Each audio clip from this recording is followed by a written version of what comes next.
Call to order the City Council work sessions for City of East Grand Forks for Tuesday, August 25th, 2020. Would City Administrator please call roll?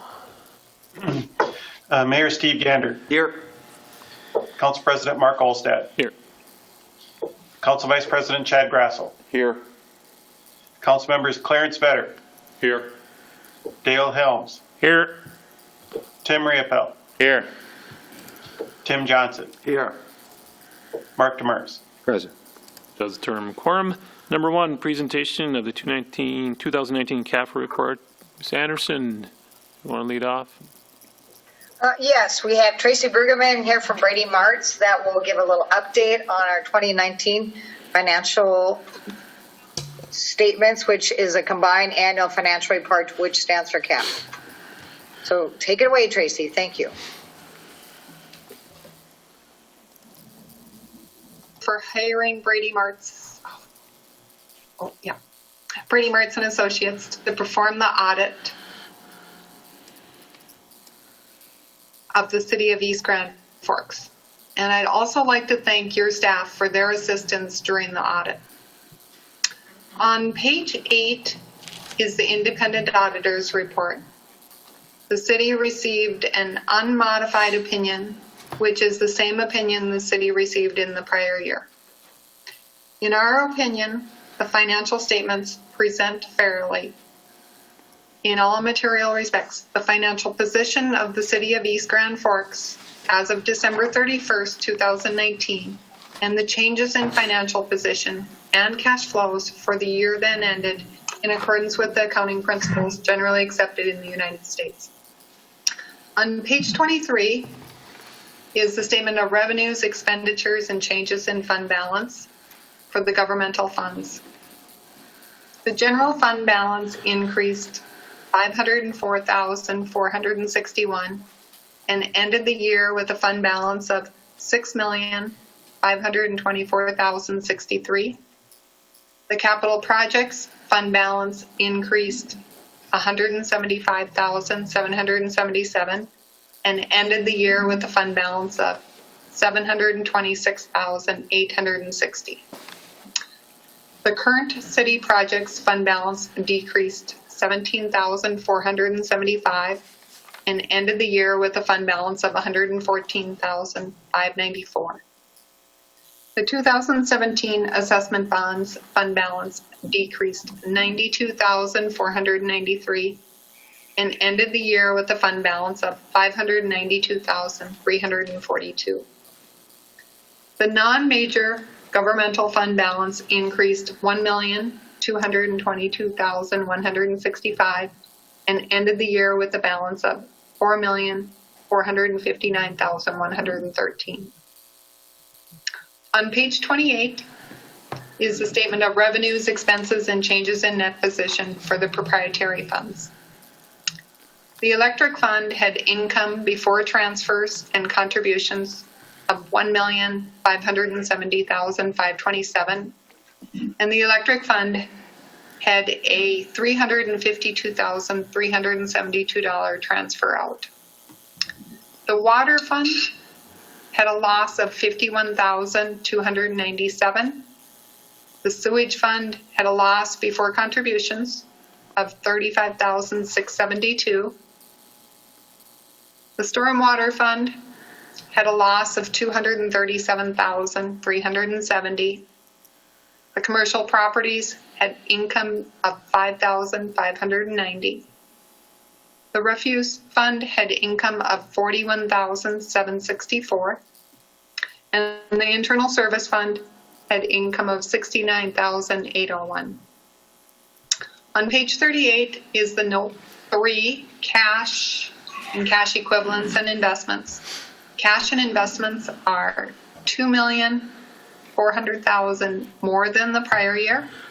As of December 31st, 2019, cash and investment balance was $34,917,674. On page 127 is our report on internal control over financial reporting and on compliance and other matters based on an audit of the financial statements performed in accordance with government auditing standards. And we noted no instances of non-compliance. So in addition to your report, the Office of the State Auditor recommends an unrestricted fund balance of 35 to 50% of operating revenue or 5 months of expenditures. The general fund unrestricted fund balance is 56% of revenue. Any questions? Anybody have any questions at this time?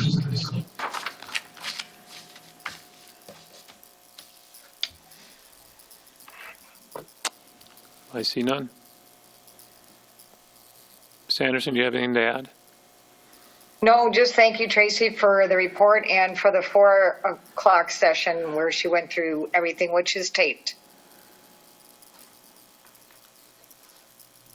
Will that You're be available if someone wants it, or is that being posted somewhere?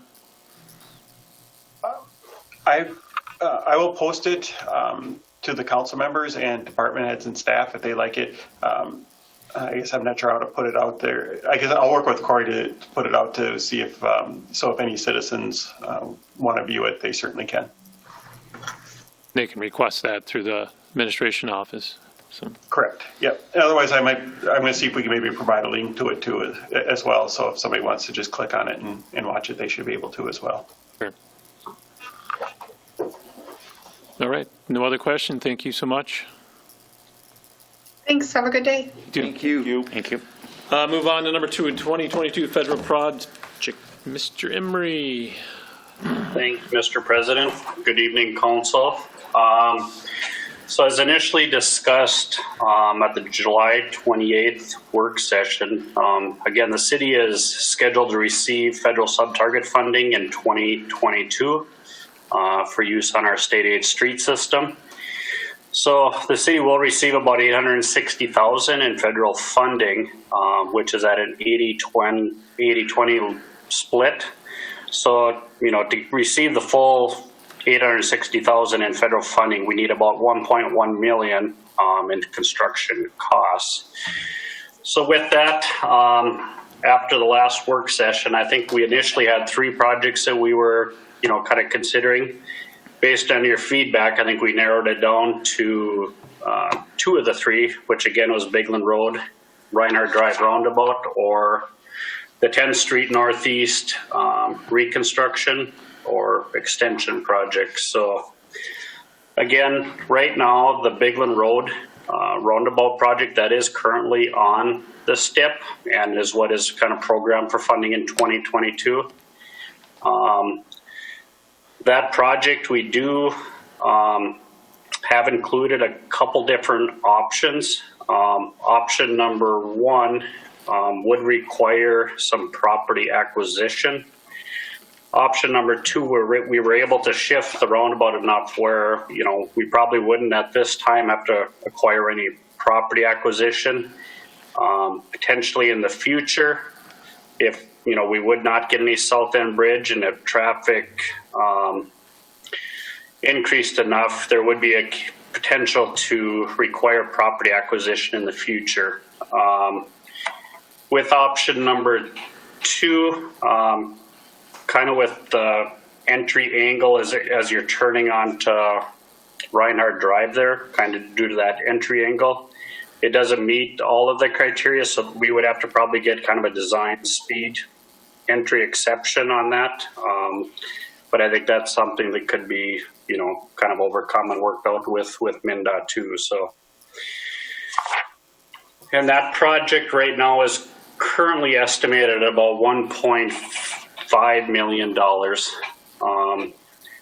The second project again that we were looking at was 10th Street Northeast in the industrial park.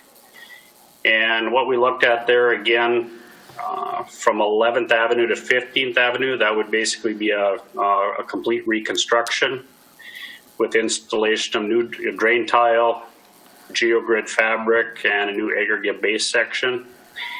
And then also looking at potentially an extension of 10th Street from 15th Avenue there going east approximately 1,100 feet, which would get us past any of those businesses and such that are located east of 15th there. Right now, we've figured in basically replacing the catch basin and the storm sewer leads. Based on the televising and cleaning that the city's done out there, the mainline sewer appears to be in good condition. So again, I think the only thing we would look at doing is probably just the catch basin and leads underneath the street. And then also the clay tile sanitary sewer along 10th there between 11th and 15th. It's a clay tile sewer. So we probably look at getting that replaced, before putting in a new street section. One thing we did look at, Jason and I discussed, and we even discussed it kind of with Mr. Murphy, and nothing's set in stone right now, but just for estimate purposes, what we had figured is about a 35-foot street out there, which would be about 10 feet narrower than what 10th Street currently is. But, right now, basically, there's parking lanes on both sides of the street, and there's also, your 12-foot driving lanes. We didn't feel that we probably needed the parking lane on the south side of 10th Street, so we eliminated that. So basically, we would have a parking lane on the north side along with your 12-foot driving lane. And then on the south side, we'd basically just have a 12-foot driving lane. So again, that still can always be changed, but for cost estimate purposes, that's kind of what we utilized. Again, that project right now with everything, we were at about 2.3 million. So for proposed funding for those two projects, just kind of tried to give you a feel for where the dollars would come from. So for the Reinhardt Drive roundabout, again, we received the $860,000 in federal sub-target funds. In that 1.5 million, there is some electrical relocation work that would have to be done there by Water and Light, which is estimated at $130,000. So Water and Light would be responsible for that. And then the balance of about $574,000, those dollars could come out of either our stated allocation or maintenance funds. On the 10th Street Northeast reconstruction, again, we'd have the $860,000 in federal funds. We have approximately $172,000 to replace the sanitary sewer. That would come out of the sewer enterprise funds. Currently, the city's assessment policy for reconstruction on state aid routes, it states that the property owners will pay 30% of all applicable assessments. So for the street reconstruction between 11th and 15th, we figured for right now, again, that 30% of those, 30% of that cost would come from assessments. On the street extension, right now we're figuring basically 50%. And the reason that is it's on the south side of 10th Street. It's still railroad property, we believe, there. And we weren't sure at this time if we'd be able to assess the railroad property. That's something that David and Ron are actually checking into. And then that would basically leave a balance of about 460, let's say 465,000 in state aid allocation maintenance funds. So again, after that I had maps included, itemized cost estimates, all of that kind of for your information. I'm not going to go through those individually unless anyone has any specific questions, but I think, again, what I'm looking for from the council is we just need to decide, do we move forward with the Reinhardt Drive, Bigland Road roundabout that's currently on the STIP, or, do we want to put 10th Street, on the STIP and utilize our federal funds for, some reconstruction, possibly extension work there in 2022. So I guess with that, I'll open it up for any questions that you may have for me. Do you have any questions? Mr. Helms? Thank you, Mr. President. Steve, did you say that they run the cameras through that storm sewer out there and that was okay? Yeah, everything, I haven't seen the video, but everything from what Jason told me is the storm sewer looked really good. They found, that there was a lot of dirt and debris in there that had to be cleaned out, but the pipe itself looked really good. Yeah, that's correct, Steve. We did find a couple areas where it wasn't really necessarily anything wrong with the storm sewer, but there were some areas where the manholes were along the south side of 10th, where whoever installed it, instead of like there's pre-drilled holes in for catch basins and whatnot that weren't filled in. They weren't tapped into anything because there was no catches there, and they weren't filled in with concrete. They were actually just, in one case there was just a piece of plywood put there, and it finally rotted away after years and years. And that's where we found a lot of debris in them. We're still actually cleaning, but everywhere that we've cleaned so far has looked really good once we got all the debris out of it. So I think we found the root of a lot of the cause of the problem there. We're going to continue, the contractors continue on doing some weekend work. They're up here doing a larger project. So we'll know more as time goes on, but right now everything they cleaned along there looks really good. So Jason, you're thinking that once this is all cleaned out, that it's going to solve a lot of the problems we're having out there with the rainwater and stuff? You feel good about that? Yeah, I'm pretty confident about it. Yep. I think we found a lot of debris. I mean, within 200 feet of storm, we had like 13 yards of material that we pulled out of it.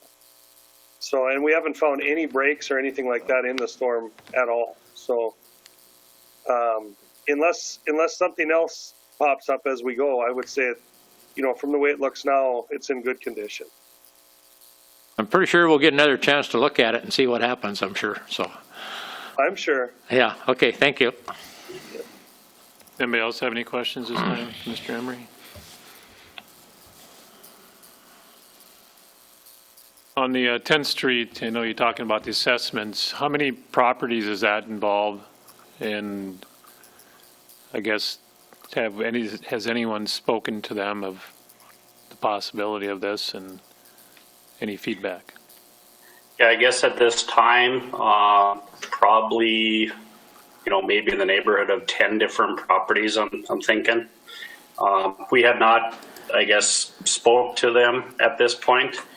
If that's the direction that council would want to go, we're going to have to, just like any other assessment project, we'd have to complete a report of feasibility and actually hold an improvement hearing. But I mean, it is something too that we could, start to have some initial discussion, but. I guess I can answer that too. That question was brought up, it was, and we did discuss it here at the staff level. And I will say that I didn't think we were far enough along in this process to start that part of it. A couple reasons. Number one, I want to make certain what we can or what our options are for the south side, because that will make quite a difference in what any assessment might be. And plus, we're not to the point of the project where we're really making that level of in-depth study on this, because we still are looking at this as a potential project versus the roundabout. So we don't really know which direction we're heading in yet.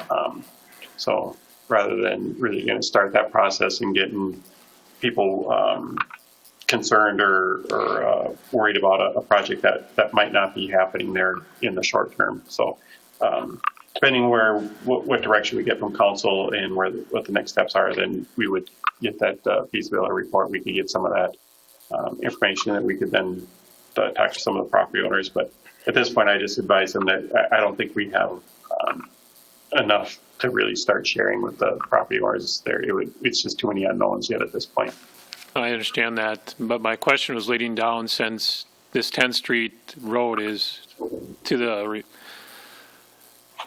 position where it needs these repairs. I didn't know if some of the property owners come forward and said, well, we've met as an area and we really want to do this. I mean, that's where I'm going. I mean, is this, I personally wouldn't go forward unless 100% of them signed off on it. because I'm not going to have the city pay for anything. I mean, into that aspect of if they say, well, we're not going to pay the assessment, they're going to say, well, I didn't agree to this, so I did. Because I think that's the route we need to go down every place in the city, because we ran into too many problems and too many times, and we don't need to be doing it. Well, I guess maybe Jason or Steve could answer this a little bit better. I do know that we have heard concerns from the property owners out there about the repair level and, you know, where people are driving to, you know, to avoid some of the worst spots on the road. But I think at this point, we have not heard anything that saying that there's an amount that they'd be willing to pay to make it go away. I think they understand there's a problem, but at least I haven't heard, unless Steve or Jason have. Yeah, I haven't heard of an amount they'd want to pay either, but I did hear, I've been contacted several times by property owner there along the part that would be new construction, and they have issues with the road is in such bad condition there along the stretch that's just gravel that other contractors and whatnot that are working at American Crystal are driving over their parking lot so that they can get past the bad spots and then continuing on into American Crystal. So, and I was out there a couple times actually looking at it and witnessed it firsthand. Steve and I both were out there one day where it was kind of this past spring where the concrete in their parking lot as the people drove around was just flexing and moving, and you know, there's not much we can do with it at this point. Zavrals themselves have worked on the road a little bit to try to shape it up. And we've also been out there with our grader trying to do something, but the base is so far gone, there's just nothing really left to that road. It probably wasn't really installed properly in the first place years ago. So it's the part that would be a new construction, I think that's actually the worst part there. The rest of it is in poor condition as far as the concrete too, all broke up, but that's the only area that I've heard complaints on is the purple proposed street extension area on your map. Better. Thank you, Mr. President. Am I right in assuming if we cannot assess the railroad that the city's probably going to pick up 50% of these assessments then? That, if we're assessing that part of it, and we would not be able to assess that, yes, we'd have to pick it up either through paying for it through either the federal funds or the state maintenance funds, or through our general fund, you know, like bonding it or something along those lines. But yes, if we cannot assess the south side, we would have to pick up that portion, correct? What's that dollar amount? If I may, as a general rule, the railroad is not exempt. So there is the assessment possibility against the railroad or for the railroad. And to back it up a second, I haven't been able to confirm ownership of the land on the south side. I haven't had a time since the last meeting to do a brief title exam on it, so. I guess the reason we're saying this is because it is it's an abandoned tract there. So it looks like it's still when we do just through the county GIS search, it does show that it's still owned by the railroad, but it has not been utilized by them for, as far as I can tell, quite some time. Are we talking a large dollar amount that the city would have to pay, or what's? Steve, I think you had that. It's Yeah, right now we're figuring assessments at 50%, which was 396,000. So yeah, I mean, there'd be, let's say 396,000 that the city would have to pick up if you weren't able to assess that. So Now we're back to my original question, my original statement of the city having to pay. right. And there too, right now, we have figured about 1,100 foot extension there to get kind of down to kind of the access into the American Crystal property there. If need be, I mean, we could probably shorten up that 1,100 feet by, roughly, I'm just going to say 400 feet. If we need to reduce cost, I think we could shorten the road segment too, to at least be able to cover enough there where we'd cover the two businesses out there on the north side. So, Mr. Murphy, and Karla, if we had the bond for that 396, what would you bond that for, and what would be the annual for that, or would this be something that we'd have to come right out of the general fund to do it, since it's a street? Well, I guess maybe Karla can interject in here, but my initial opinion, if we're talking about $400,000, we, rather than going out for a bond, we would probably be better off just to self-finance that through our general fund. I think the process of going through for bonding for that amount would maybe not be cost effective. That's my initial feeling, but Karla, you might be able to expand on it a little bit more. There's actually a couple options. Since it's infrastructure, we could look at TIF dollars that we have. We also have a Fund 401 that we use for our basically our own self-bonding, and we could look to see what that total is. We use that in the past, and that's getting reimbursed from assessments that we're collecting now on property taxes. So there are a couple options that we could look at instead of trying to bond for it. And I guess I don't want to muddy the waters too much, but I guess I have dealt with this in some other positions I've been in. It's not overly popular, but I have seen it done where when you determine the benefit, if the one side of the property, if the one side of the project is determined to not benefit from it, meaning that is determined to be unbuildable, like particularly in this situation out here with the wastewater retention ponds that the American Crystal has, and the railroad there has a very narrow portion of it that would be considered unbuildable. Particularly for new construction, you can. I've seen it where you can assess the entire cost of the project to the one side because they are the only benefiting property owner out there. So if we want to go that route, we necessarily wouldn't have to pick up that part, but it is a little bit more difficult to assess 100% of the project to just one side of the project. One thing, yeah. Go ahead. One thing also, Mr. President, just looking at our state aid account, and at the beginning of 2022, we're estimating we'll have about 1.1 million in our state aid allocation balance. So, I mean, we would always have, I think, enough funds there too to cover that 386,000. The only thing we're going to have to be a little bit careful of is, for future years with some of the traffic signal replacement costs and stuff we got coming up, just so we don't run our balance too short either. But we would have money to cover that 396 if we needed to. The reason I bring it up is, you look at the $396,000, that's a big chunk of a general fund budget item. It's a good percentage of what's reducing it. So we need to be mindful of that. I know that we've been doing everything we can to find funds to do this, but the unknown of not knowing if the railroad can be assessed or not, and then saying, well, we can figure out where these money is going to come from, but $396,000 is, especially when we're looking at losing 80-some thousand this year with LGA, and that's 1.75% increase. I mean, 396,000, that's quite a jump. I know we're taking it out of there, but you need to replace it too.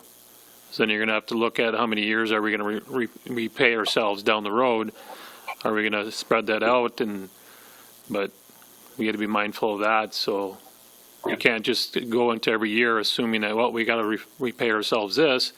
We're already at 1.5% or 1%, and because of this. So, Mr. Mayor. Getting a little off in the weeds, I'm afraid, on this one.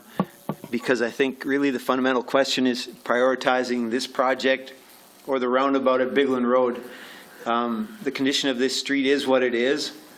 If we do the Bigland roundabout, this street will continue to go into disrepair, and nothing will have changed. It'll still be adjoined on one side by railroad property and by American Crystal Lagoons, and we'll be right back to the question of where do we come up with funds to do this street project.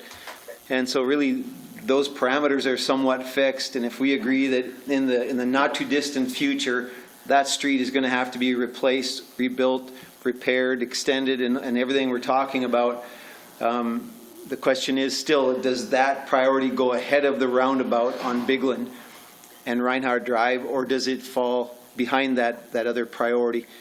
Because, again, the street is declining, deteriorating. The need for that extension is what it is, probably will increase and not decrease. And so I do think the fundamental question really at this time for us is which of these two projects should be prioritized ahead of the other. We can find the money, and again, it's our street, it's a city street, and it lies where it lies. That's not going to change as to our ability to assess adjacent properties.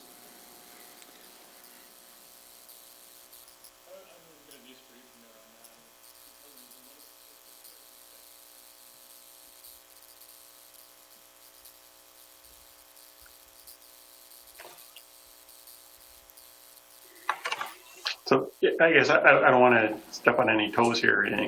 I guess the question would be is, which is a very good point, Mayor. Do we have a consensus from the council over maybe which project takes priority over the other?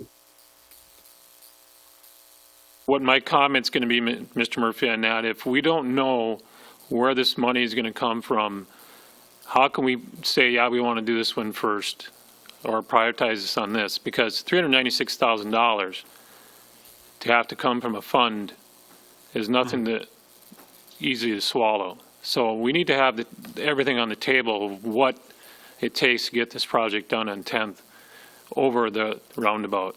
So I want to make sure everybody knows, and I'm going to go back and say that if you don't have all the information, it's tough to make a decision of, yeah, let's do the 10th Street one. Yes, I think we need to do the 10th Street one, but we need to make sure we know where these funds are coming from and how it's going to get paid. So saying that we're getting into the weeds, we need to get in the weeds to figure out what the costs are. There's no way we cannot move forward on something if we don't know what it cost us. But, Mr. President, if we can handle the worst case scenario, which we're fleshing out right now, if we decide that we, the city, can handle that worst case scenario, now we're back to prioritizing which project is more important. But it's important to have this conversation, what's the top end of our obligation here? Can we handle that or not?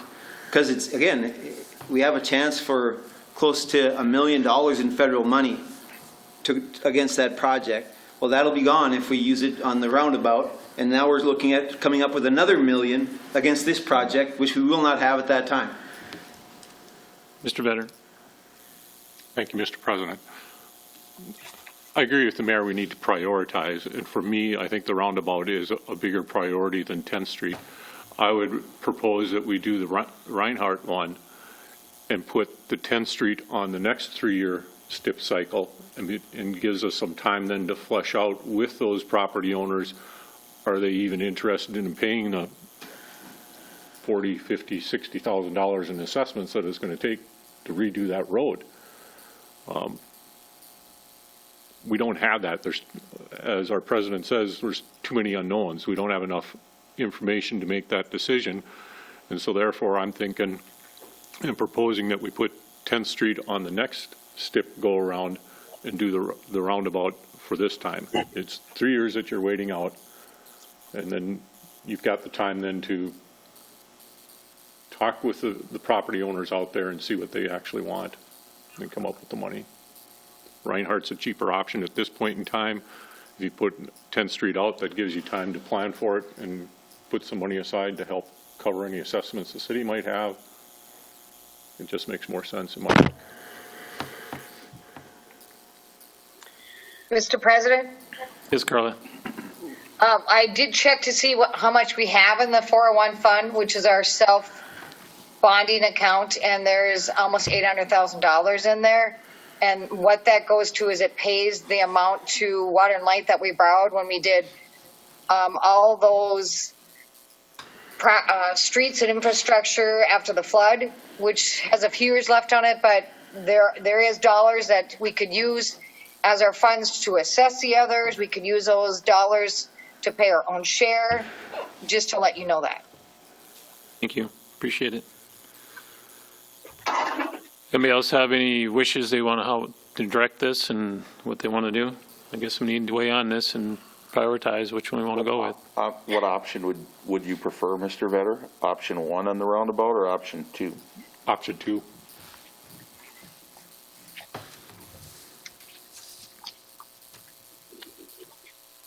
Mr. Helms. Thank you, Mr. President.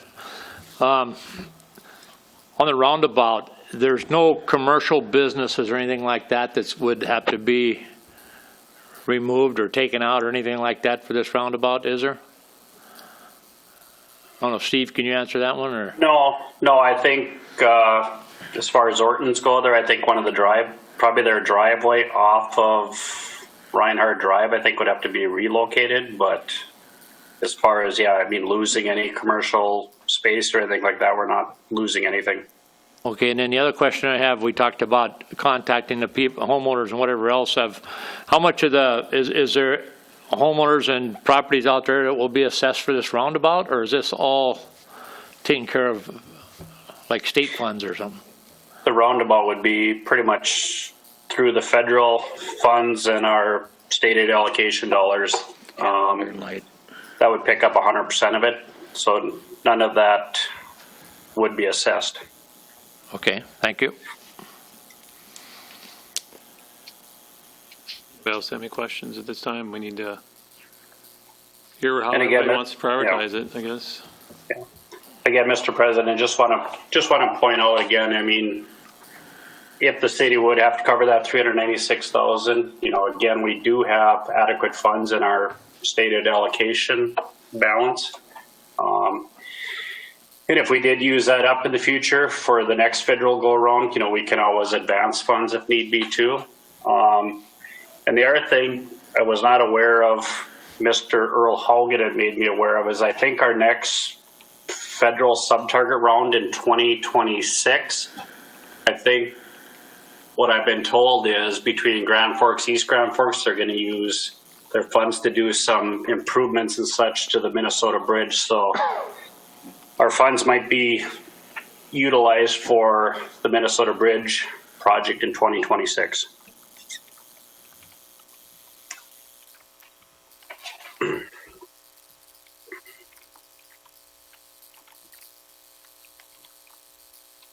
Any other council members have any opinion, direction they want to go?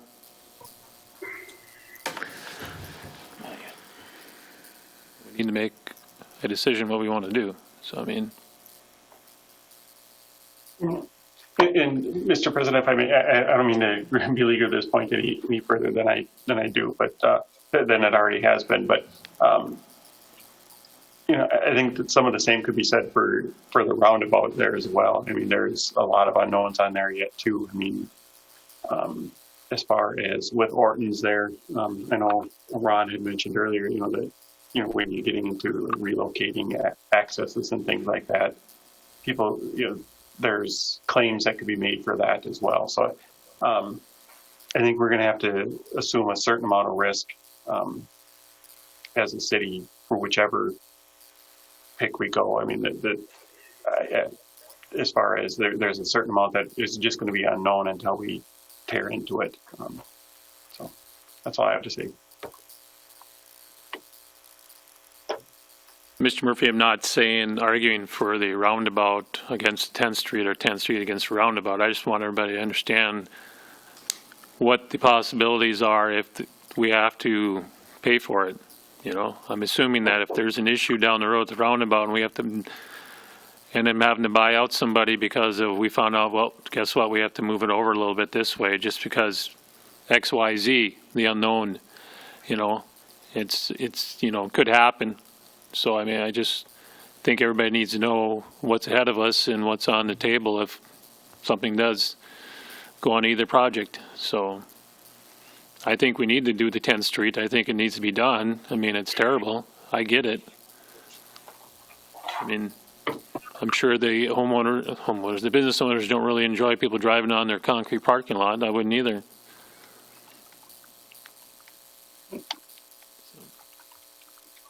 And it gets down to it, if I have to start it, I know where the mayor stands already, I would lean toward the 10th Street, so. Mr. Helms. Thank you, Mr. President.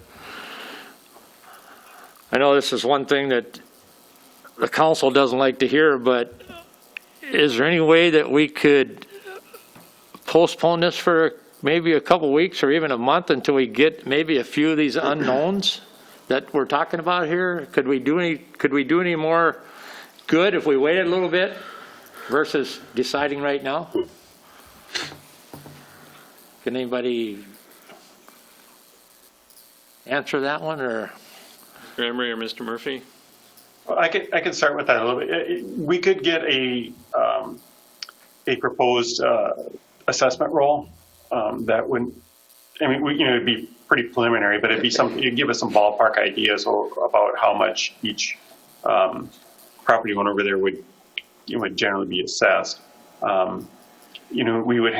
can get a better idea on what, if anything, we could potentially assess to the south, and if there is any, like one thing Ron and I had spoke about a little bit is if there's any potential mitigating damages that could be somehow brought forward, due to some of the issues with adjoining property out there. Those would be speculative at best, but I mean, it would give you a little bit more to go on. And as far as the roundabout, that one would be a little bit more difficult because it really depends on the adjoining property owners how much they feel that might negatively impact that. I guess we could do an estimate. Let's just say if there was a taking of some sort, what it would potentially cost, but that'd be kind of a ballpark figure as well. So within a month, we'd be able to get you some rough ideas for those numbers. I guess that answers your question. Mr. Emery, are we against any dates? Like dates down the road that we really need to have this? No, again, we'll just have to have our plans, specs, everything done by, probably January, February of 2022. The biggest thing is, if we were looking at the roundabout and we ended up, needing to acquire some property or something, that's just a lengthy process. So again, that's kind of why I was trying to get the ball rolling somewhat early here. But I mean, at this point, like Mr. Murphy said, I mean, we can do some more preliminary work. We even put together, a preliminary assessment roll for 10th Street, maybe talk to some of those property owners. So I agree. I think if we got to take one more month to iron out a few of those things to help you guys make a better informed decision, I don't think it's going to hurt us at this point. Anybody else have any questions at this time? Then I guess where we're going with this. So I think. President, one thing. Mayor. When you come with the numbers, and you'll probably do this, if you could show kind of the high and low range, whether or not, say, the railroad would be part of it, and then along with that high-low range, could you show them the source of funds that we would use to get to both of those numbers? Would you, and that'd be to bring Karla in and just show the source of funding also, that also we can make an informed choice? Yep. Thanks, folks. Thank you, everyone. Move on to number 3, then consider contract A2S for H2S corrosion and rehabilitation on manholes 1-246 and 1-247. Mr. Murphy, and I see we have Mr. Gaddy on. Yes, it looks like he clicked in here. So yeah, there are 2 manholes that have been identified out there. Jason, I forget the name of the location, but it's out there just south of, 14th? Yeah, lift station number 1 off of 8th Avenue North, 8th Avenue Northwest, just by our number 1 master lift station. So those 2 manholes have considerable corrosion due to H2S gas, hydrogen sulfide. A portion of that problem was addressed as part of the lift station project last year, but it did not correct the entire problem. So with that being said, I wanted to get a different perspective on that, so I contacted AE2S to take a look at that. And what they have found is that it can be rebuilt in place for a cost of roughly $44,000. It would provide the structural integrity that would be needed out there, and it would provide the proper coating to prevent any future corrosion from that hydrogen sulfide gas onto that concrete. Because those 2 in the lower sections of it, the walls of that manhole, those manholes are significantly deteriorated and corroded away from that H2S gas to the point where sections of it are half gone, potentially even more. So with that being said,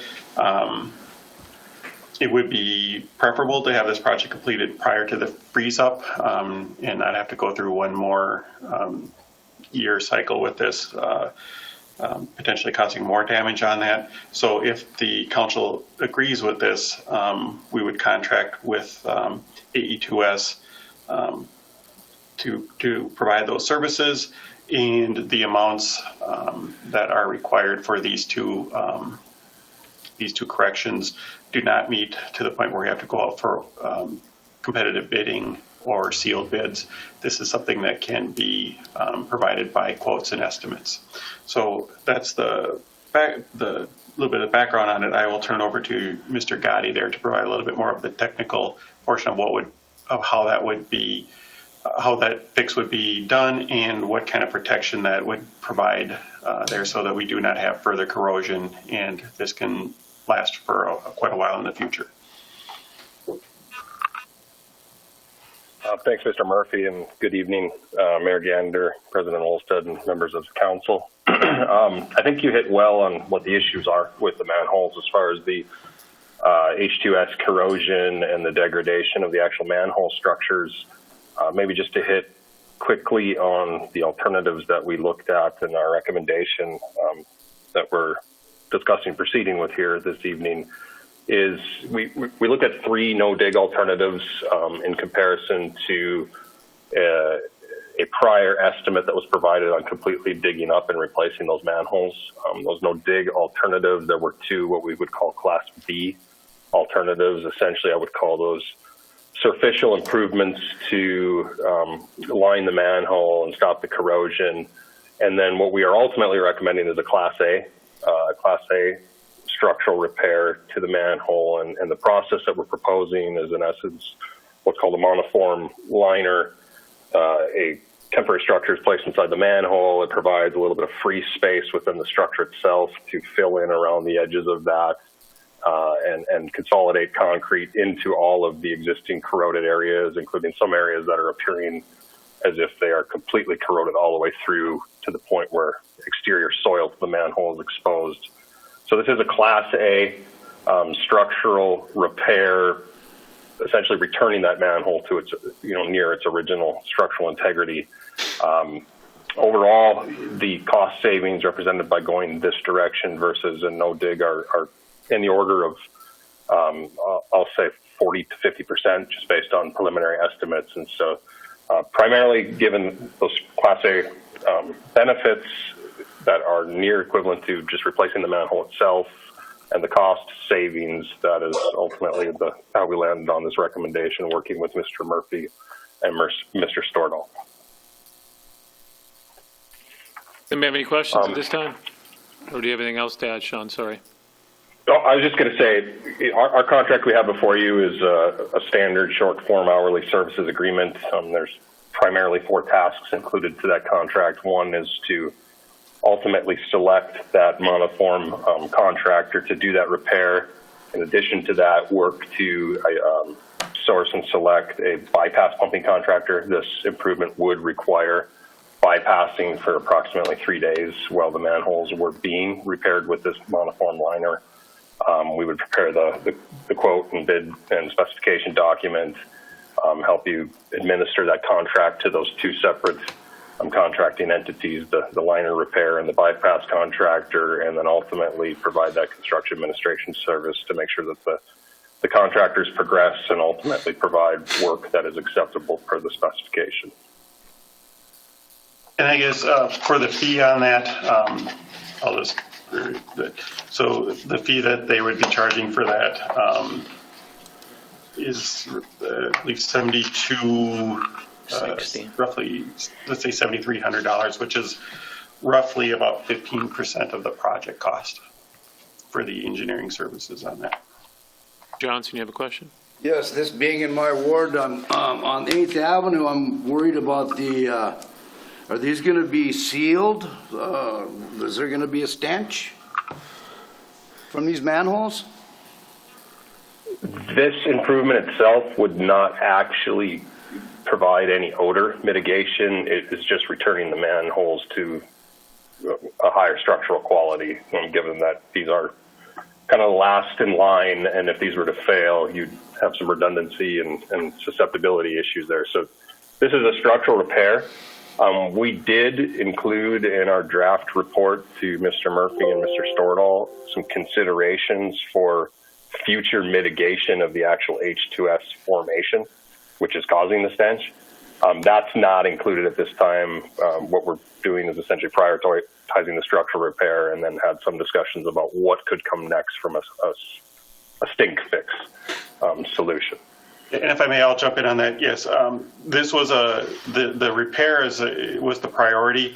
But you're correct. The smell, we're well aware that has been an issue for quite some time, and that is something that we have been trying. We would like to get fixed if all possible. So when we did get this study, we just thought it was advantageous to, since they're going to be looking out there at that area where that comes out, to just let us know what some of the options are to take care of that, or at least to mitigate that odor. And there are several different options. They all have pros and cons, and that is something that we would like to bring forward in the future. To see what we can do, because again, we are aware of that issue, and we would love to get that corrected as well. Anybody else have any questions at this time?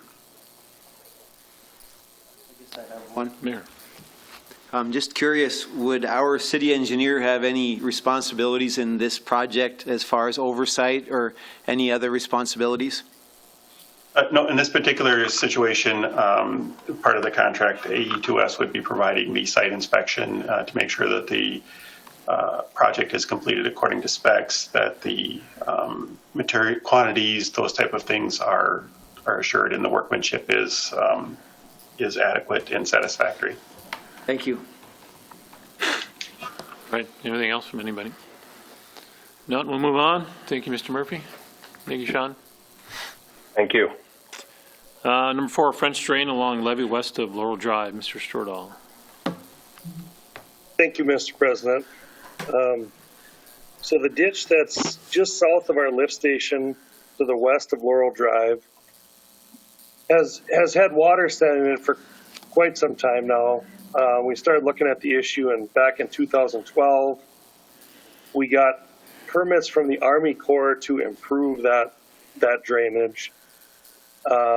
Right now, we're limited by the elevation south of the lift station at the up and over. There's a culvert that goes through there. So from the base of that culvert to the catch basin near the lift station, all we have to work with is the fall from point A to point B, which isn't very much drop. So it just, the ground in the ditch settling and rising from spring, fall thaws and such. There's gotten to be some settlement there, and there's cattails growing, and it's not only an eyesore for the residents, but it's hard for us and the residents to maintain with mowing. There's cattails growing back there. It's also a maintenance issue when they plug up the catch basin. barrel that's by the lift station.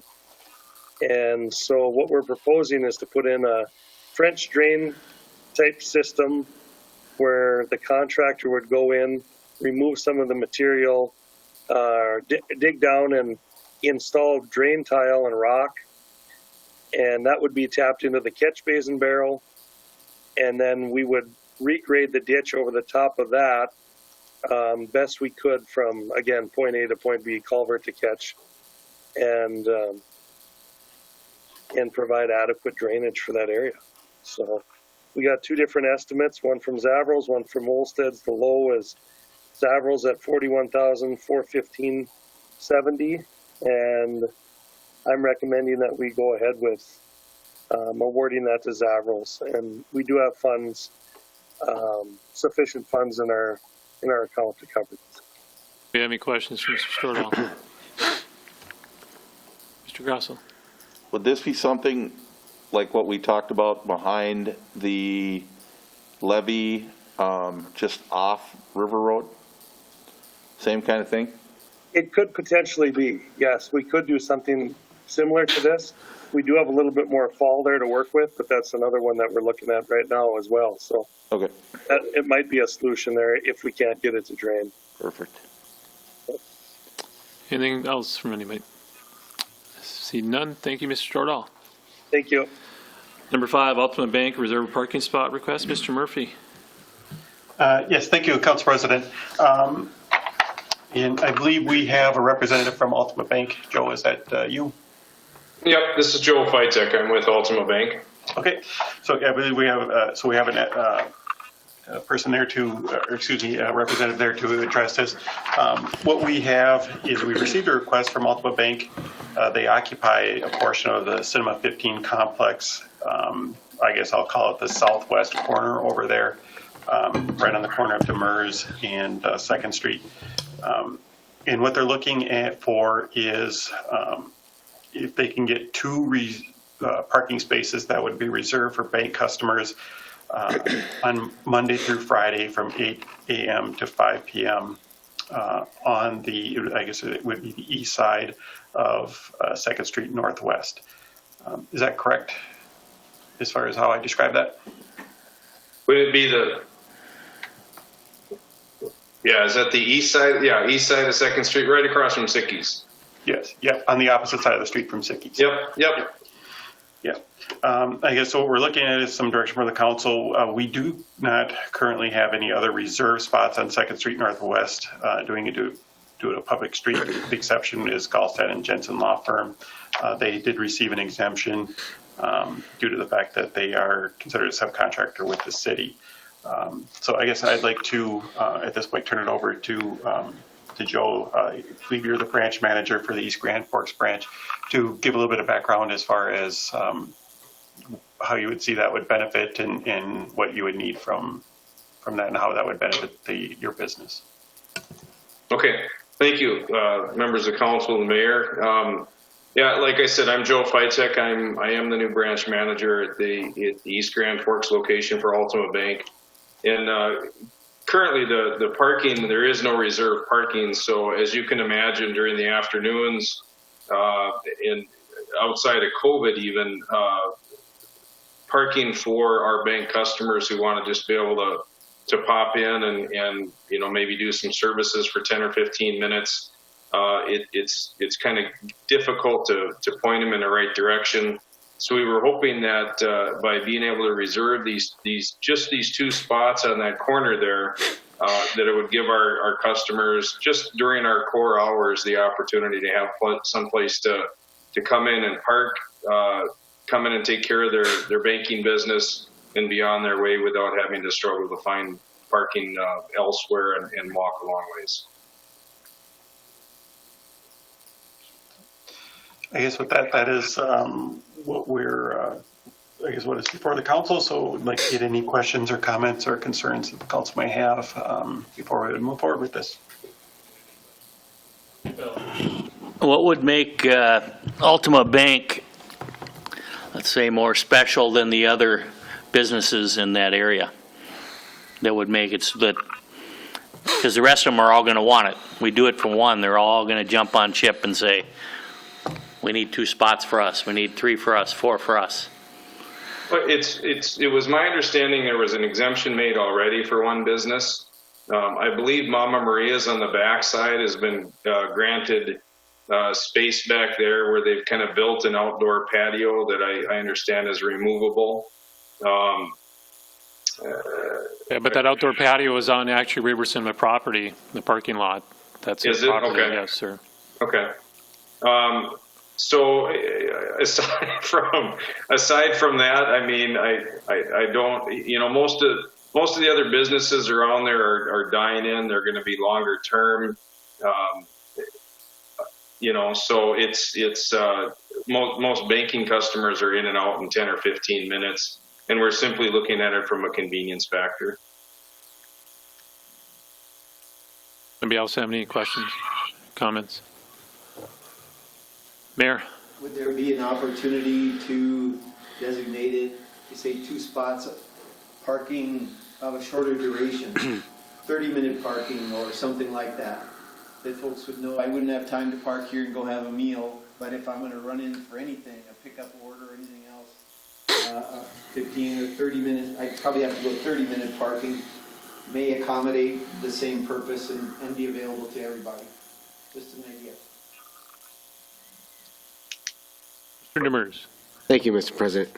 It would probably surprise you if I said that I was completely for this and would think it was a great idea. And you'd be right, because I think it's a terrible idea, and to stay consistent with what I've said pretty much anytime one of these comes up, well, every time one of these comes up, is that we don't have a parking problem in East Grand Forks, but if we continue to give these exemptions and give these parking spots away, we will have one, because we'll just create our own problem. While I hope this business does great, I don't think that there's a parking problem down there, and we don't need this. And to your point about we make these little exemptions and accommodations, you know, if you're going to do some sort of 30-minute parking, how are you going to enforce it? Are we going to end up with a parking cop downtown doing all this stuff? And if you want to drive people nuts, start making them, you know, face parking fines and all that kind of stuff. So I won't vote for this, so I'm on the record again. Mayor? I'll say it again, and exactly to echo your thoughts, Mark, that we are absolutely pro-business in this community, and if there would be a way to accomplish this for an individual business, I know some banks exist in their own property. Mr. Mayor, can I interrupt? I'm not sure if anybody else, but we kind of lost your sound there. Thank you. Okay. So I wholeheartedly agree with you, Mr. Demers, in saying it would be great if we could accommodate all of these. It's very tricky to do that. Many banks operate on their own footprint, on their own property with their own adjacent parking.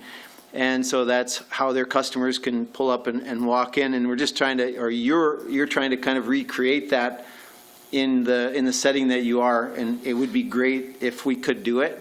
It just would be hard to figure out how is it unique? How is it different enough that someone else could not step in under that and do the exact same thing? I think this one is a tough one. We'd love to do it, just I don't see how you can do it. Anybody else have any comments or? See nothing else, Mr. Murphy? Okay, so I guess am I getting a direction or kind of an indication from the council that at this point, this is something that we shouldn't be pursuing any further at this point? That's the sense I'm getting, sir. Okay. Yeah, Mr. Fetek, are you to be available tomorrow? Maybe we can speak a little bit, maybe see what else might be available. Yeah, I'm sorry, I didn't hear you. Would you be available for a phone call with me tomorrow? Yeah, absolutely. Okay, I'll give you a call tomorrow morning. Sounds great. Thank you. Thank you, members of the council and mayor. Thank you. All right, let's move on to number 6, request to rent Civic Center for Arts and Crafts Show. Reid. hello, everyone. Mr. President, thank you. So the Arts and Crafts Council had a meeting last night again to discuss whether or not they would like to continue with the annual show they have. And they did decide they would like to move forward with the Civic Center as the sole site and to have the show go on only indoors. They wouldn't have any outdoor vendors at this point. So they'd have a few restrictions under the state's guidelines. It is allowed to have an event like this. Basically, they would need to have a maximum of 250 people at a time in the building.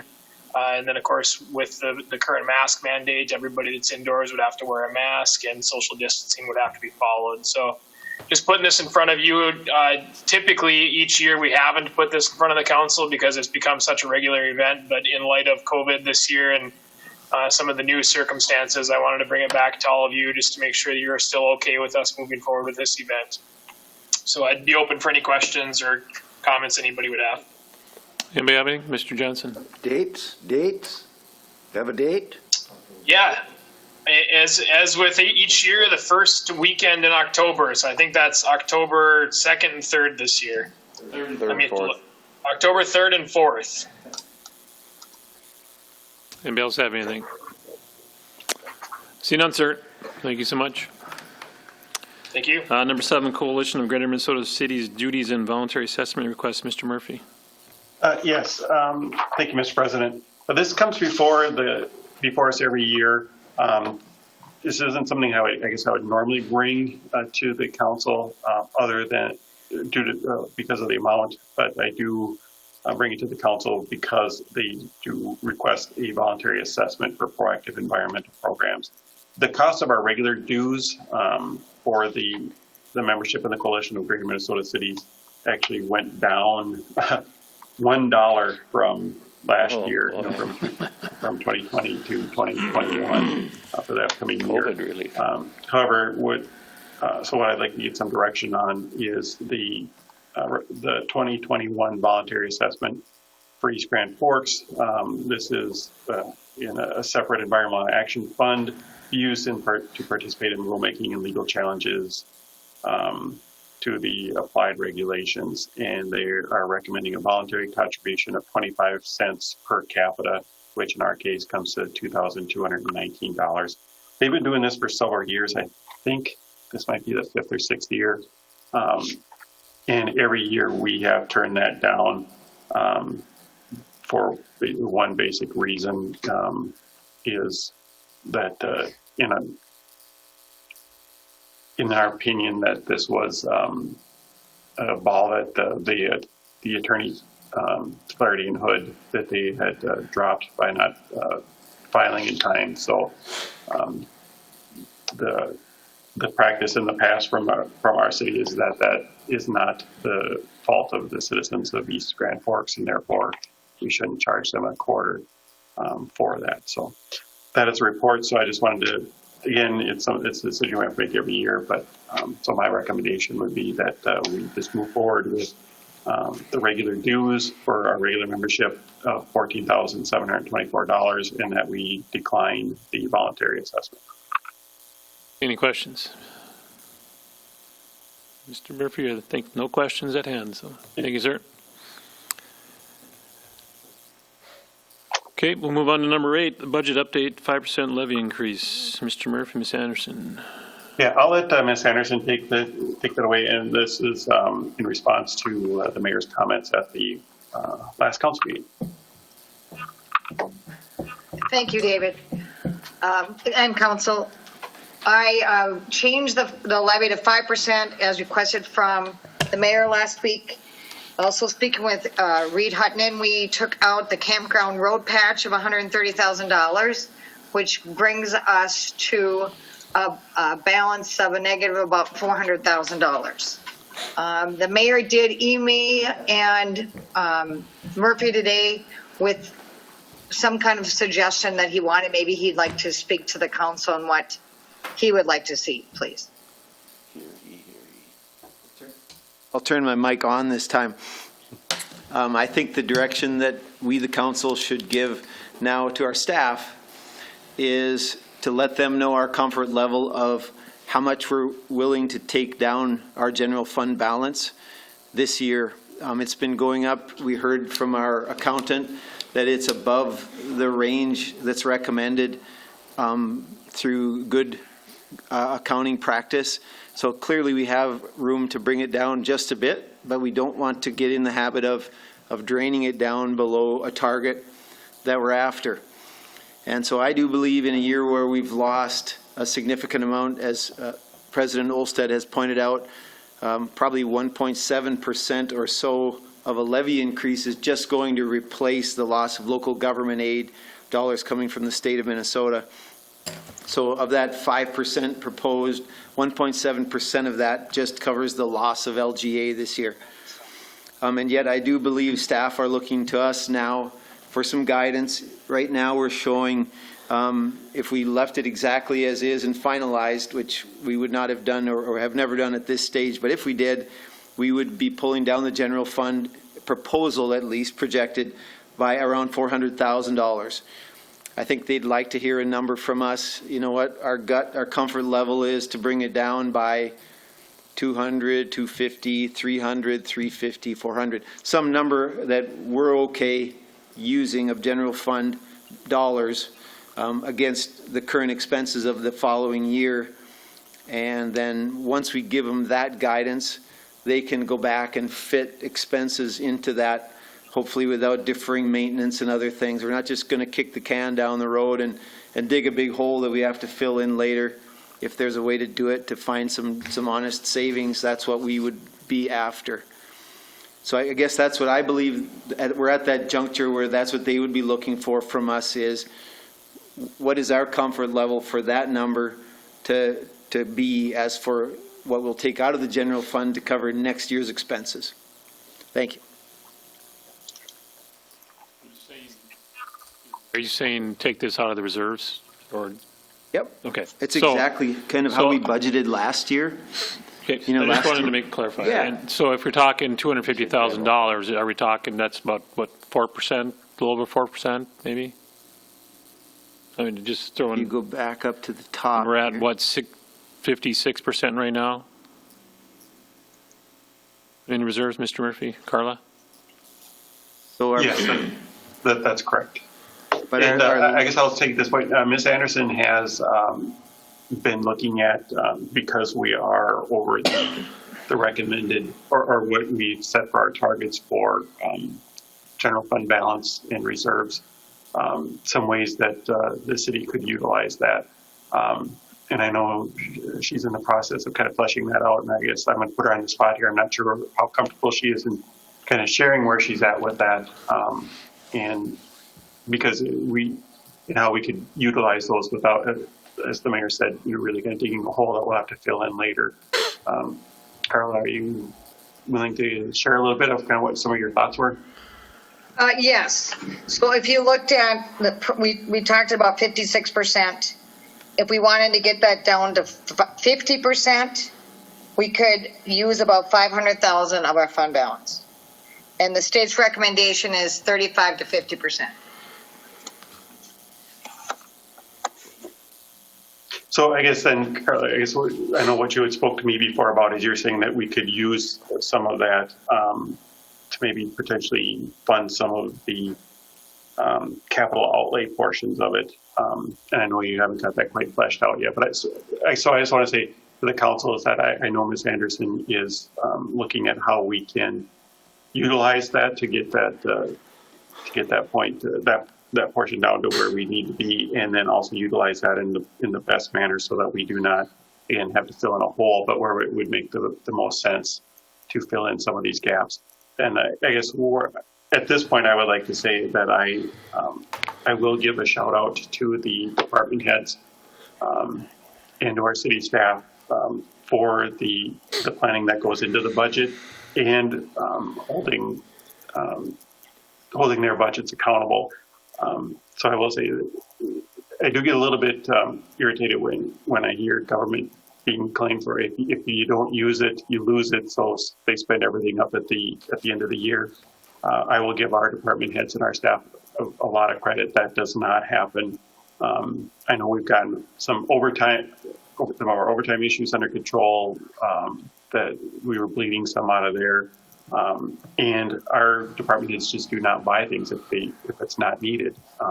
There's a lot of recycling and a lot of cost savings that go into that. So I'm going to take this point to say I'm very proud of our staff in keeping their budgets in line and having this excess at the end of the year in unspent budgets, because we're able to find things throughout the year to not use that money or to save that. So I think we're in a much better situation than the majority of cities that are out there, in the fact that we do have this, like I said, this leftover funds that we can use to offset some of this damage. So I didn't mean to speak over you, Karla, but so if you want to, I'm not sure if you want to just share a little bit of how you were looking at potentially using that. I know you don't have it completely worked out yet, but I would appreciate that.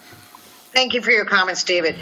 I guess speaking for myself and the department heads, I think the department heads, we just need some kind of number that you want us to get to so that we can look at those things. We may have to come back and say, what kind of services do you want us not to provide in next year or years ahead? And other department heads could speak to that, but I guess to start with, we would actually like to hear where you want that number to be, that bottom line number, so that we can kind of flesh things out a little better. Karla, when you say that bottom line number, you're talking about the deficit portion, the under portion. Is that what you're saying? Yes, that negative 400,000. Okay.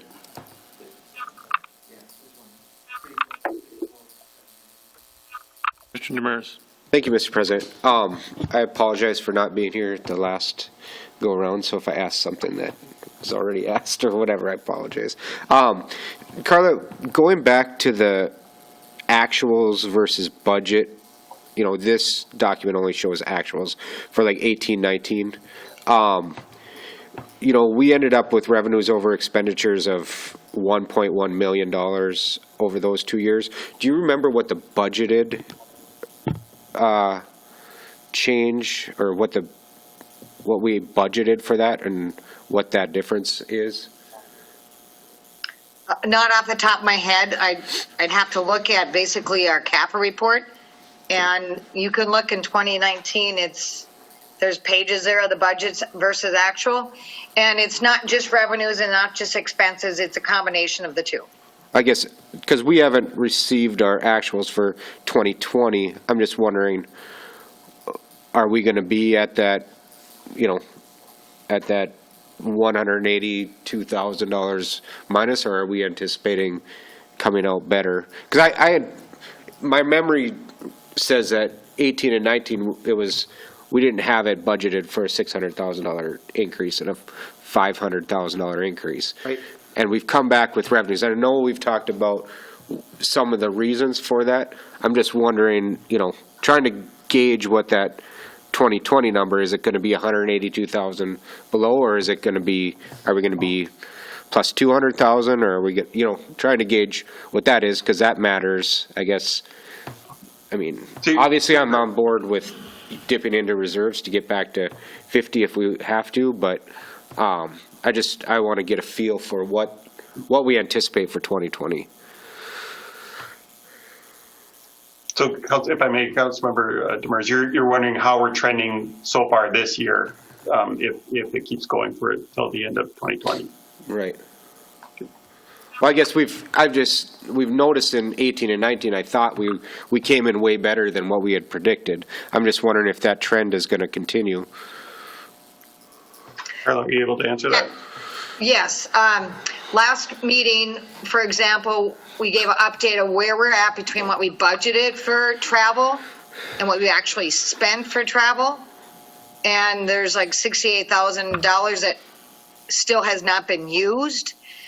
Granted, I don't know if people will start traveling later in the year, but we've only spent, I don't know if it was $10,000 to be exact, just from what we budgeted. So we know we have savings there. Some of the other things are hard to guess because like with Parks and Recs, we had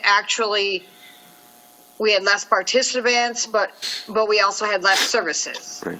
And I know when we talked with Reid, they had guesstimated they were going to get only, I don't know, 80% of the participants. I don't know exactly what it is. Yes, it's hard to figure out where we will be. For example, the campground. I know when I just drove by there today, most years you go by and it's full. It's not full this year. And, Reid could probably talk more about that. So some of our overage in revenue has been with the campground, because the campground, we get reimbursed for expenses, and then they split the revenue with us.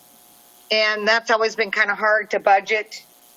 And so a couple of those years, we also hadn't collected for years past, so we had actually collected more.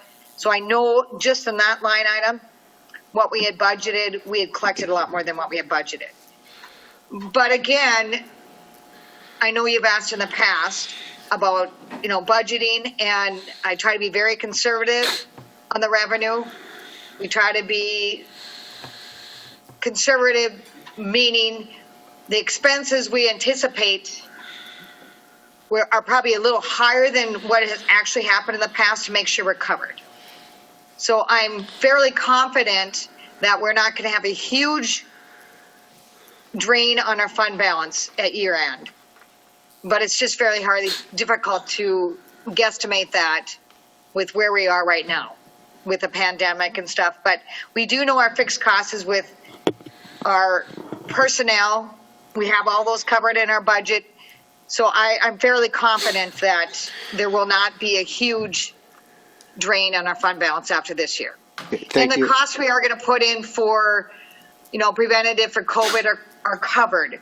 So I don't anticipate extra costs for things we didn't budget for in 2020. And David maybe can even talk about that a little bit more too. But that's my feeling, that, the unexpected costs we have been from the COVID, which are covered.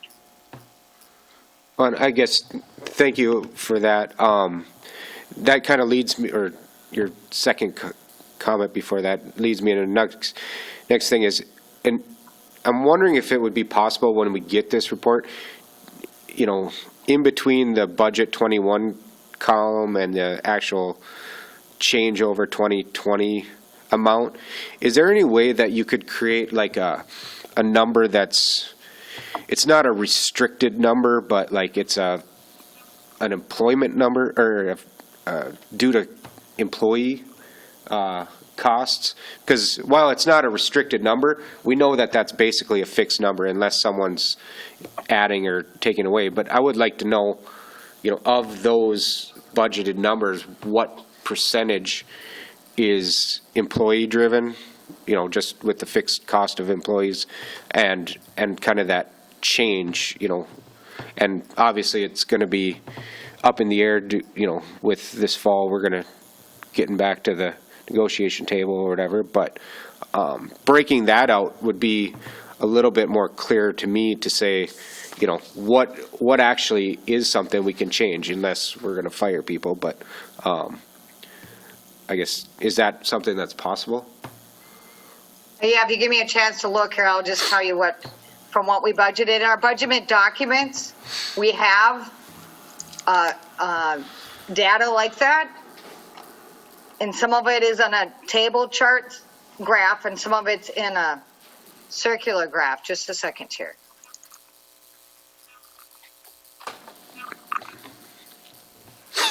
While she's doing that, Mr. Murphy, am I correct, 55 or 57,000 is a percent? Is that where we're at? Of the levy, yes. The levy? Yeah, I think that sounds right. Yep. If you're looking at 500,000, that's almost 9%. Saying 500,000, that's, if you're only bringing it down 6%, it's going to be more like, 400,000. So right where we're at 399, close to it. So. Right. And I guess where I was going, if you're looking for suggestions, I think, coming off a year where everybody's had a hardship, I'm going to sound pretty old school mayor here, but and the reason why I was going at, our trend seems like it's better than what it has been. I would say maybe we should look at taking that 272 and adding that to the, the reduction in our levy back to 50 and getting it right at 50, or right around 50, 49, 48, who cares, and go with the, a 0% levy increase as a message to the residents of East Grand Forks that we understand it's been a tough year. We're not going to dive in any harder than we have to. It appears like we have the money to afford that for a year. Obviously, that's a one-time thing, and you always have to build it back up. I don't know. I just threw it out for discussion. Is it something that would be worth it? Sure. I guess the hesitancy I would have there is it does cause us to have to do a double increase the next time, because that source of funds that essentially bought down the tax rate is gone the following year. You spend it once and it's done. So now to catch up, you're going to have to do that double increase again. So I guess that would be my reluctance, is that the effect of spending your cash against what would have been a slight increase in taxation would be to have to force yourself to catch it up on the back end in the out years. And if we did want to send a signal to our folks to try to hold the line, that's probably a 3% increase where they started because of growth, right? If we show a 3% gross increase, it probably would show a net zero to the families and our people in our community. And I think also where Mr. Murphy was going also with Ms. Anderson is maybe half of that number could be used against the budget or some percentage, and the other part could be used for some of the capital expenditures that we're talking about. I'd feel better actually using that little surplus against one-time capital purchases, not toward current operations. So if it could go against either the roundabout or the back into the industrial park there, I'd feel better with that on the capital end for the purpose of not having to try to catch it up sometime in the future. That'd just be my thought.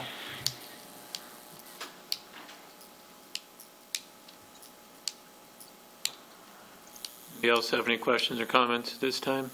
I do. Mr. Grassel. So if you're saying, so like we're at, what, 56, you take, and the 6% is about 500,000, correct? Is that what I heard you say? Yeah. Right?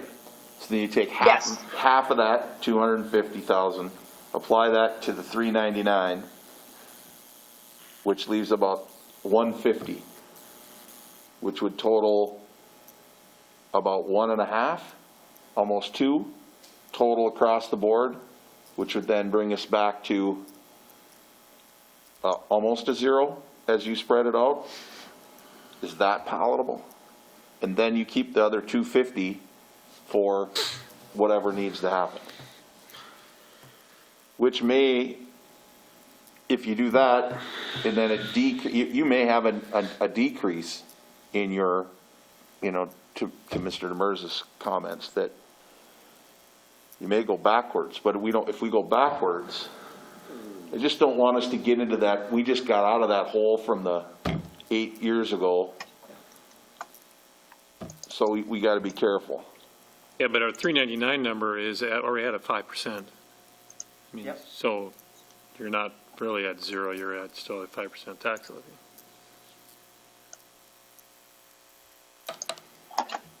Got it.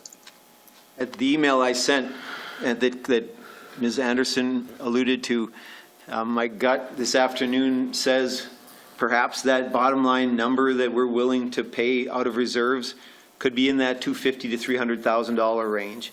That was just, as I consider the previous year, we budgeted to pull out of reserves $182,227, and if we were in that $250,000 to $300,000, it wouldn't be too far above that in a year where we lose the LGA of close to $90,000.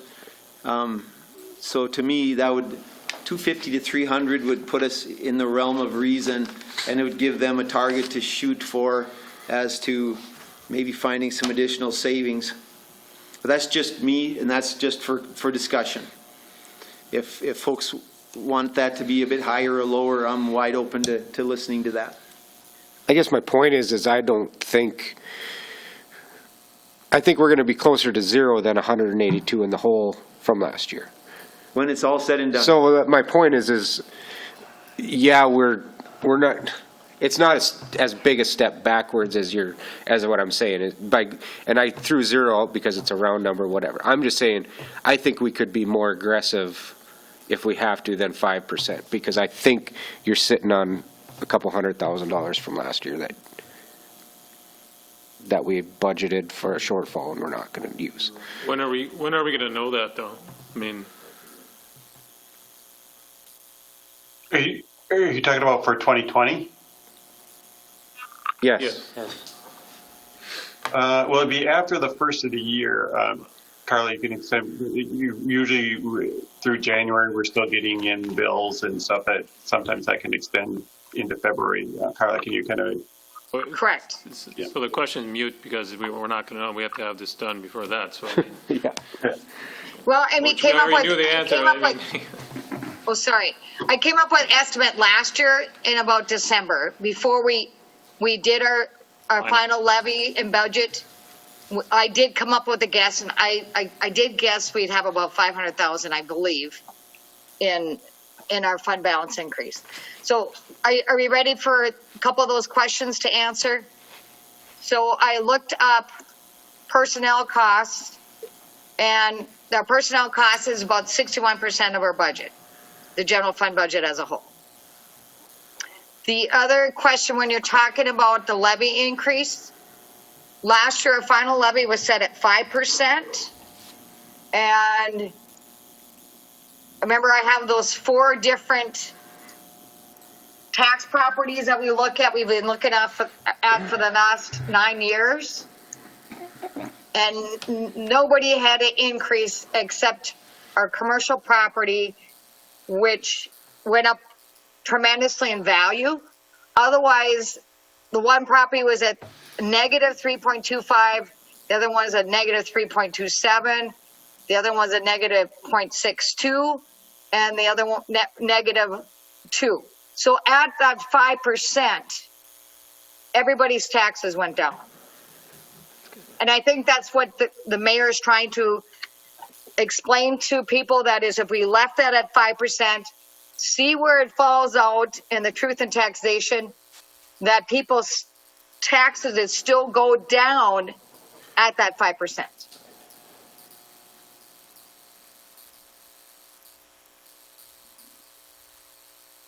anybody else has any comments or questions on this? I understand what you're saying, Mayor, and we can leave it at 5% and then, look at ways and hopefully numbers come in and we can, in December we'll set it, but I think it's. Well, it's potentially another council too that will,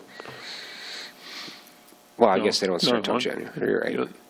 Does anyone want to offer their comfort level about what projected amount we would take out of the general fund to get to the range that we've always targeted as being a responsible range for reserves? And again, it's a target number. To your point again, Mr. Demers, I feel as well as these folks budget, the revenues come in a bit higher, the expenses come in a bit lower, and actually the bottom line number, as long as I've been at this with this team at the helm, the bottom line number has been a lot better than any projection. And so still, whatever we project, it's the best we can do. And does anyone want to give some guidance anywhere? 400, maybe you're good with it, or some number lower? I'd love to hear it. Mr. Veteran?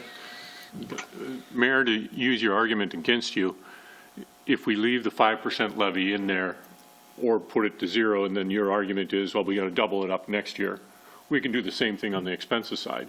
If we leave all the expenses as they're proposing now, we always know that when we say we're out of budget, you need to decrease your expenses, department heads always come back and say, okay, I can cut here, I can cut here, I can cut here.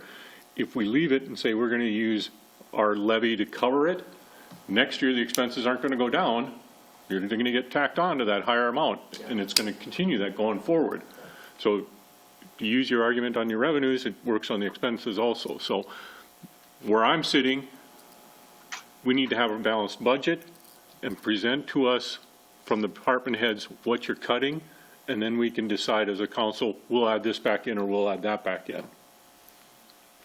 And I respect what you're saying, and you are certainly, as an accountant, a good one to weigh in on that. I think what we have right here from our department heads, from our city administrator, from our financial manager is a good faith estimate of expense, and it brought us to a negative 400,000. Now, if we put them back to the drawing board at 250 or 300, basically say cut out 100 or 150, we're kind of getting to that same thing as, according to priorities of our citizens, keeping the most important things, show us how you'd run our city at that additional 100 or 150,000 savings. I don't know that we have to take them all the way to zero, bottom line zero, and then bring back to our, we can agree on a number and then trim to that number. Otherwise, I think it would be a weird exercise for them to cut it way back down and maybe add some stuff back in. We ask them every year to present a balanced budget. Actually, we don't. Last year we said we're willing to kick in 187, 227. That's what we ruled last year. Only because our reserves are higher than really any reasonable target. That's the unique case right here. We're basically taking that extra reserve and offsetting some current tax for our residents with that. That's what we're doing. May I speak, Mr. President? Yes, Karla, go ahead. I just want to let everybody know when we did the budget document for 2021 that we did not put a COLA in for personnel. And we did put our steps in that we're required to do. And the steps amounted to about 5%. So when the mayor's kind of talking about how we'd have to catch up, there is probably some truth in that because our personnel costs only with steps has ran between 4 and 5% every year. Just so you're all aware of that. So this document doesn't have COLA built into it at all? Zero? No. Okay. Correct. And that was a conscious choice here as well. We're heading into negotiations as well, and we didn't know what we needed to put in there at this point. We have to do our preliminary levy set, which we could deal with, but at this point, it just wouldn't be prudent to put that in there.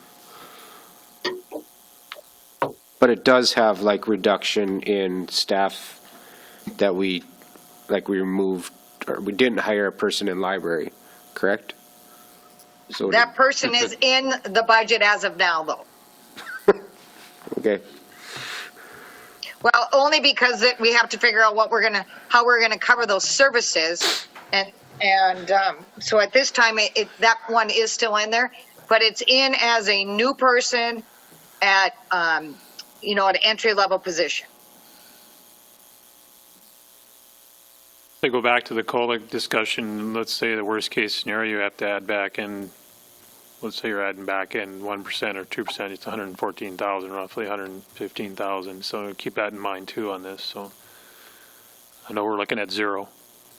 I mean, that's our stance right now in our recommendation. I mean, looked at the numbers today, we're at 0.6, so I mean.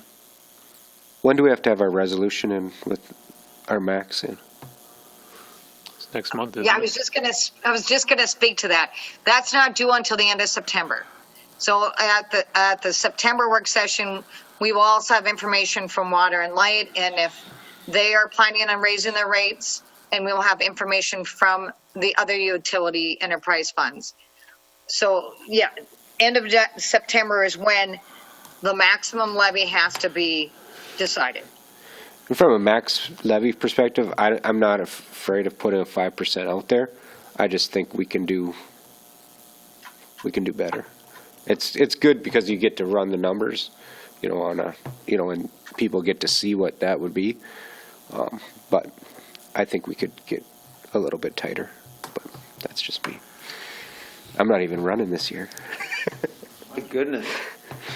What have you done with Mark Demers? He went on vacation and came back. I think there's 5% Phil's time on the radio and on TV. And paper. I think having these discussions, and I think getting some of those numbers next month and finalize at the end of September, I think we'll have a pretty good idea, but then we'll have a couple more months to go through it to finalize it. So I think it's a good start.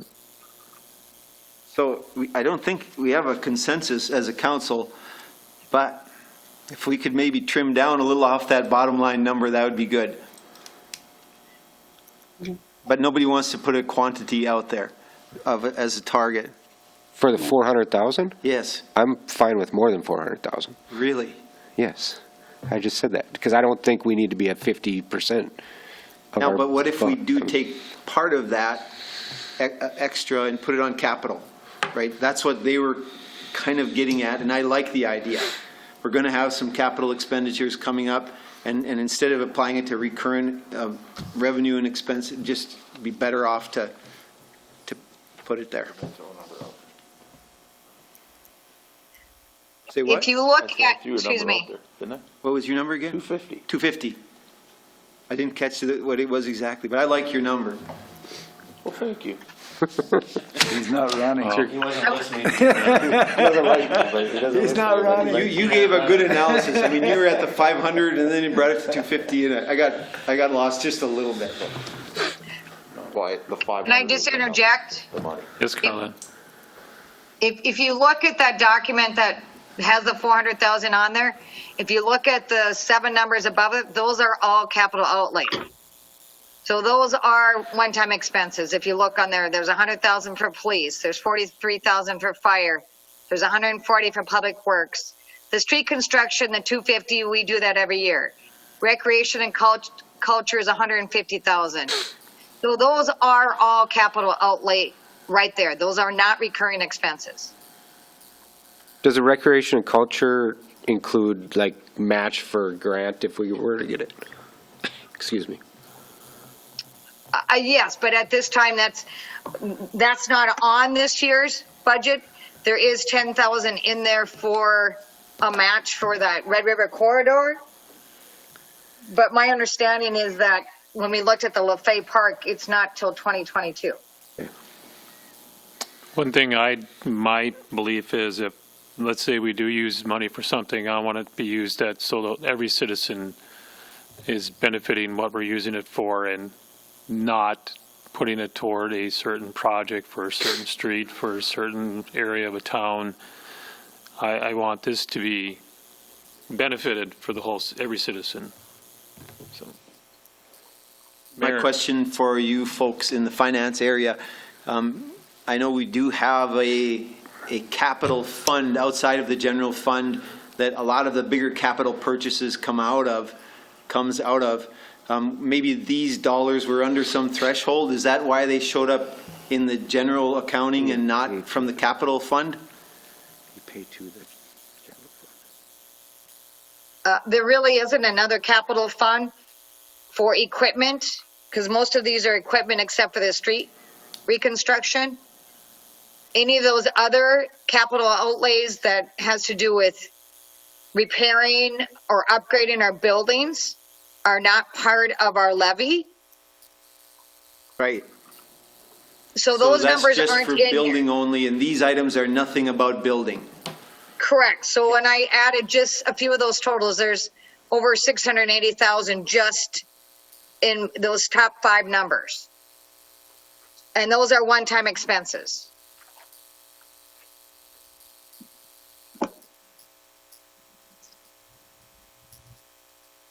Anybody else have any questions at this time? I know the mayor's asking for dollar amounts, but I personally don't want to give a dollar amount because I don't think you can say a dollar amount right now and say, okay, well, let's do this, because we don't know. Like Karla said, we're going to have water and light. We don't know what rates are going to do. We don't have other information that's out there that can say, well, I feel comfortable with this number. And I agree, if we want to bring the reserves down, 6%, actually, it's only like 400,000, it's not 500,000. So let's make sure that we have, we're looking at, that's what we'd be right now, we're at negative 399. So, I mean, it's my 2 bits. Yeah, I don't like to see it quite that high. To Mr. Vedder's point of we do a balanced budget, it wouldn't be quite balanced, but I'm a little uncomfortable being that unbalanced in our budgeting. Even though we have the general fund reserves that I think could stay, it could maybe be allocated over a 2-year period instead of all at once. And that would become a little bit less of a shock on the revenue side after it's done. Anybody else have anything at this time? I see no other discussion. Everybody's fine with that? Okay.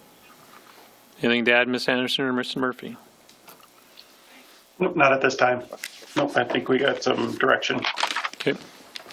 I just want to thank you all, though, for the good discussion we had tonight on that. So we all kind of are on the same page. So thank you very much for the discussion. Thank both of you. Request for suspension of rules for discussion and consideration of payment of checks 34676 and 34677. Moved by Grassel, second by Riepel. All in favor, say aye. Aye. Opposed, same sign. Motion's carried. Mr. Murphy? I apologize for this. There are 2 checks before you tonight. One is for Gallstad, Jensen, and McCann. That is actually because we have that new contract with. Mr. Murphy, can you speak up, please, sir? Oh, yep. And then we have that the one for Gallstad, Jensen, and McCann. We have that new contract with them, and so we are. So how the bill comes in is a little bit different, and it took longer to route than normal. So we actually missed the deadline for the last week, and I didn't catch that, so that one was my fault. And then the second item is an amount for $1,655, which is for the July 2020 sales and use tax, which is paid electronically. So that is entered through the accounts payable, and that did not get through there either. So we'd like to just get a motion to approve payment for both of these checks, and we will get those out. Your motion?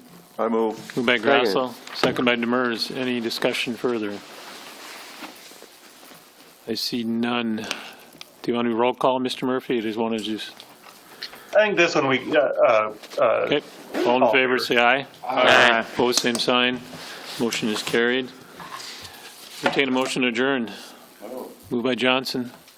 Second. Second by Grassel. All in favor, say aye. Aye. Opposed, same sign. Motion is carried. Meeting's adjourned.